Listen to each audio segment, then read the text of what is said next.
নমস্কার। Butter garlic chicken করার জন্য আমি বোনলেস চিকেন নিয়েছি। দিয়ে দিলাম স্বাদ মতো লবণ, আদা রসুনের পেস্ট, গোলমরিচের গুঁড়ো আর ধনে জিরের গুঁড়ো দিয়ে সামান্য লেবুর রস দিয়ে ম্যারিনেট করে রেখে দেবো আধ ঘন্টার মতো।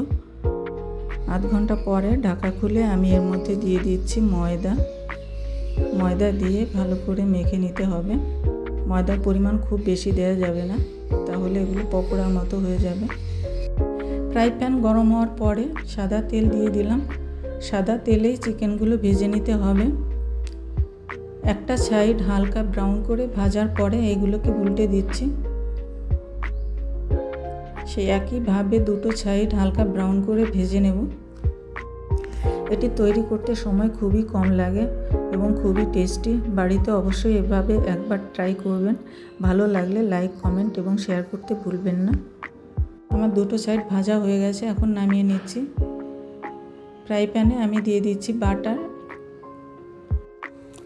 বাটার গলে যাওয়ার পরে এর মধ্যে আমি রসুন কুচি হালকা ব্রাউন করে ভেজে নিচ্ছি।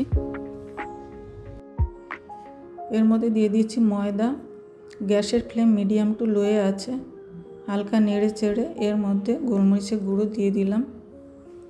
দিয়ে দিচ্ছি লেবুর রস আর একটু শুকনো লঙ্কার পেস্ট দিয়ে দিলাম। এবার ভালো করে নেড়ে চেড়ে এর মধ্যে দিয়ে দেবো গরম জল। এখন গ্যাসের ফ্লেম হাইয়ে রেখেছি। হাই ফ্লেমে জল ফুটে ওঠার পরে আমি চিকেনগুলো দিয়ে দিচ্ছি। এবার ঢাকা দিয়ে একদম গ্যাসের ফ্লেম লোয়ে রেখে 2-3 মিনিট জাল দেওয়ার পরে ঢাকা খুলে নামানোর আগে ধনেপাতা কুচি দিয়ে নেড়ে চেড়ে আমি নামিয়ে নিচ্ছি। তৈরি হয়ে গেছে আমার বাটার গার্লিক চিকেন।